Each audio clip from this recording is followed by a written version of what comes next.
Shalom saudaraku yang dikasihi di dalam Tuhan Yesus. Dari Taman Getsemani di kota Semarang, saya ingin menyampaikan satu kebenaran firman Allah yang ada di dalam Lukas 15 ayat 11 sampai 32. Namun saya akan baca beberapa ayat saja. Yang pertama kita akan lihat ayat yang ke-15. Lalu ia pergi dan bekerja pada seorang majikan di negeri itu. Orang itu menyuruhnya ke ladang untuk menjaga babinya.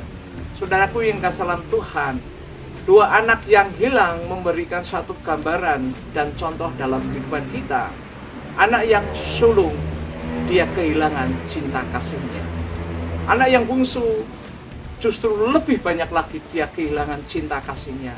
Dia kehilangan harta bendanya. Dia kehilangan semua apa yang ia miliki.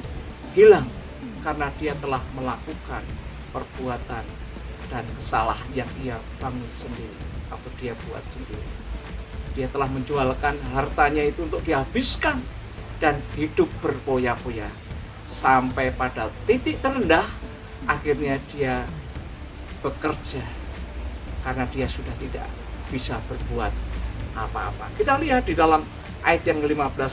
Lalu ia pergi dan bekerja pada seorang majikan di negeri itu. Orang itu menyuruhnya ke ladang untuk menjaga babinya. Lalu ia mengisi perutnya dengan ampas yang menjadi makanan babi itu, tetapi tidak seorang pun yang memberikannya kepadanya. Di titik terendah, dia yang berlimpah harta, dia memboroskan, dia menghabiskan. Dia bukan saja kehilangan harta bendanya, dia kehilangan cinta kasihnya, dia kehilangan keluarganya, sehingga dia harus menyesali dengan apa yang dia buat. Tetapi dari titik terendah itu ada satu hal yang menarik, ialah membuat sebuah terobosan dalam hidupnya.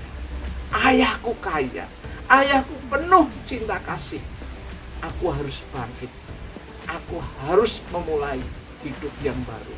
Sehingga anak bungsu ini di dalam ayat yang ke-18 katakan demikian, aku akan bangkit dan pergi kepada bapakku dan berkata kepadanya, Bapa, aku telah berdosa terhadap surga dan terhadap Bapa.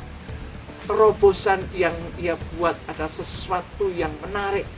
Baik itu secara vertikal, dia mengakui rasa dosa. Secara horizontal, dia melakukan kesalahan kepada Bapa.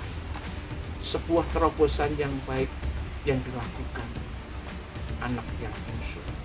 Dan apa yang dilakukan ayahnya setelah dia ada terobosan yang bagus itu? Ayah mengatakan demikian, ayat yang ke-32.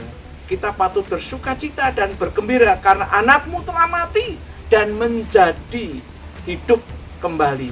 Ia telah hilang dan didapat kembali. Saudaraku yang dikasihi dalam Tuhan, bukankah dalam pelayanan kita, dalam rumah tangga kita, dalam hubungan di dalam masyarakat, maupun di dalam kita berkarya, seringkali kita terpuruk. Dalam pelayanan kita tidak berdaya lagi. Dalam rumah tangga tidak ada damai. Keluarga berantakan. Ekonomi mengalami kesulitan.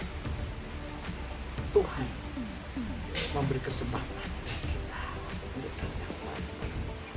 Marilah kepadaku semua yang letih lesu dan berbeban berat. Datanglah kepadaku, aku akan memberikan kelegaan kepadamu.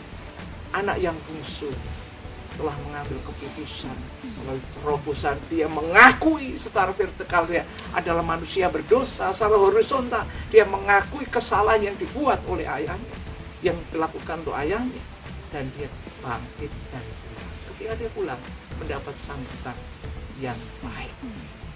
Mari Bapak Ibu dan Saudaraku yang dikasihi Tuhan, mungkin persoalan hidup kita kadang-kadang kita nggak bisa berdaya, kita mengalami stres, terpuruk, tidak berdaya. Tuhan memberi kesempatan buat kita. Bukalah hatimu. Kita harus mengakui melalui pertobatan, pengakuan dosa untuk kita datang. Tuhan akan menyambut kita dengan baik. Tuhan memberikan solusi yang baik. Kiranya firman Tuhan ini menjadi rema